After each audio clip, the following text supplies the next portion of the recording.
This is Zach, and yes, I am back. Today's review is over Karl Lagerfeld Bois De Vetiver. Stay tuned.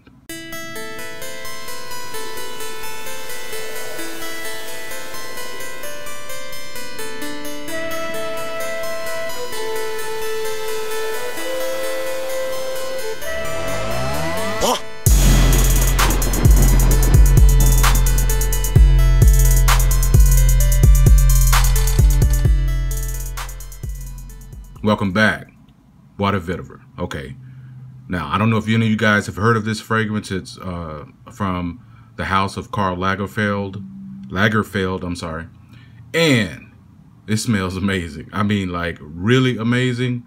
I got this in a haul maybe a couple months ago or so, and you know, sometimes when you get these hauls, you're just kind of overwhelmed with all the scents and everything. And I smell this, and I hadn't even really had a chance to give it a wearing. And so yesterday I was going to do a review over a totally different fragrance, but I was upstairs and my wife sprayed this on a tester strip. You know, she was just, you know, sniffing some of the fragrances, and I was coming down the stairs. Now, mind you, the bedroom door is closed. I was coming down the stairs and I could smell this scent. And I was like, what in the world is that scent? And so I went in there, and of course I opened the bedroom door and was hit with this lovely fragrance. I was like, what is this? Did you walk around in the hall? She was like, nope. And I was like, wow, I can smell it on the stairs. So I immediately said, okay, I have to review this fragrance and tell the gang about this, because this is one of those that I didn't really think much of. You know, when you, you know, sometimes, like I said, when you get stuff, you don't think about it. Well, this one is great. This was launched in 2017. It's a woody aromatic. The nose behind this is Christophe Raynaud, and you probably know him from stuff like 1 Million and Issey Miyake, or Encense, and all of the Roberto Cavallis that, you know, everybody's talking about: Uomo, Deep Desire, La Notte, Silver Essence, etc. And so, at any rate, this fragrance, the notes are blood orange, pink grapefruit, and mint in the top. In the mid, you have vetiver, you have rose and geranium. And in the base, you have Ambroxan, patchouli, and musk. Okay, now just use your imagination on this. Blood orange, pink grapefruit, and mint in the top. That right alone should tell you that this is going to be one that, you know, has a very distinct citrusy, fruity, almost fruity scent. And it is loud as I don't know what. And I mean in a good way, mind you, when it is first sprayed. Now, I know it says vetiver in the name, okay, but what's funny about this is that vetiver really isn't like prominent like you would think with a name like Bois De Vetiver. Well, it's really not. It's kind of subtle, but you kind of know it's there. And this one kind of reminds you of several fragrances in a way. I get a little bit of terre de mes, I guess, because of the vetiver, but it's really not even. It's really not even prominent. So the top notes just immediately catch your nose, you know. And again, like I said, the vetiver is not that prominent, but the florals like the rose and the geranium definitely contribute to the projection, because this really projects. I mean, it fills up a room. And the Ambroxan and the musk and patchouli in the base, you know, it gives it a solid foundation. And as you know, Ambroxan is used to further the longevity in most fragrances. That's usually what it's used for, not necessarily for scent, but to give it a longer length of time for its performance, you know. And so I know sometimes the Ambroxan annoys people like it does, you know, in Sauvage and Luna Rosa Carbon and all of that, but I'm telling you, it works. Now, as far as the price goes with this one, you can find it, I think they have a 50 mil and a 100 mil. And I think the 100 mils are in the range of like about $25. Okay, so if you find it for around 25 bucks, that's about average.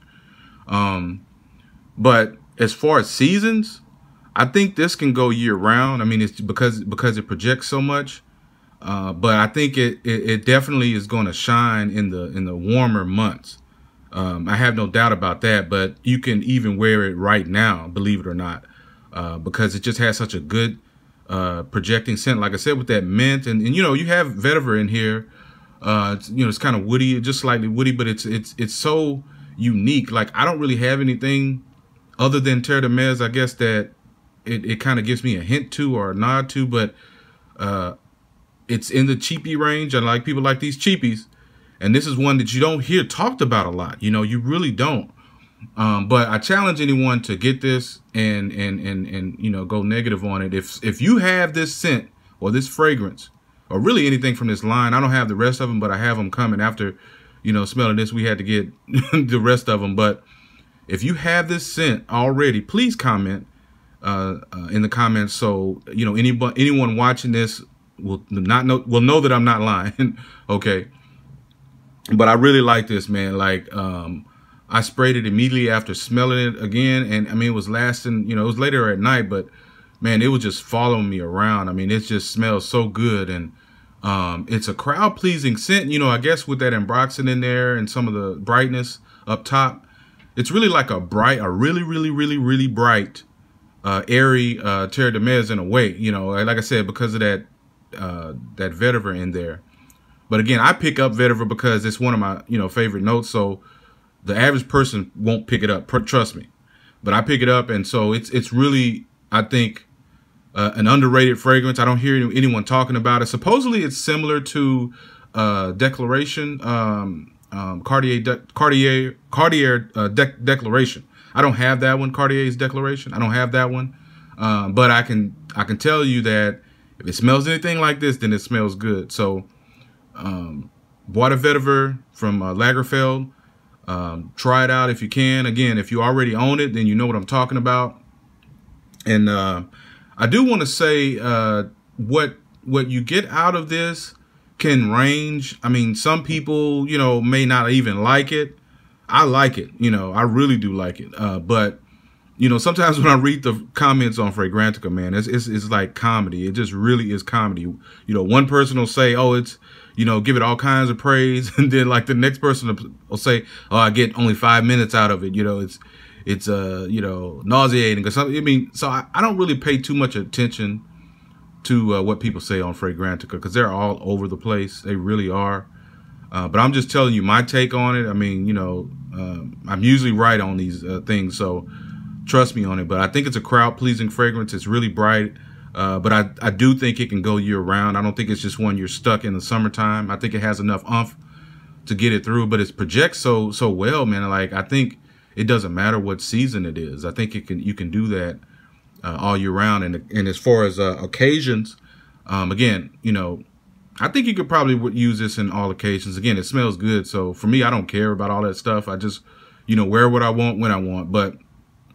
And so anyway, I just want to bring this to you guys. And real quick, today's fragrance of the day is Xerjoff 1861 Naxos. Man, this smells amazing with that cinnamon and the vanilla and I mean, it's just one of those scents that I can't even describe. You have to smell it yourself, but great fragrance. But thank you guys for stopping by. Appreciate all the new subscribers. Again, I'll be bringing more to you guys relatively soon. Thanks for stopping by, and peace.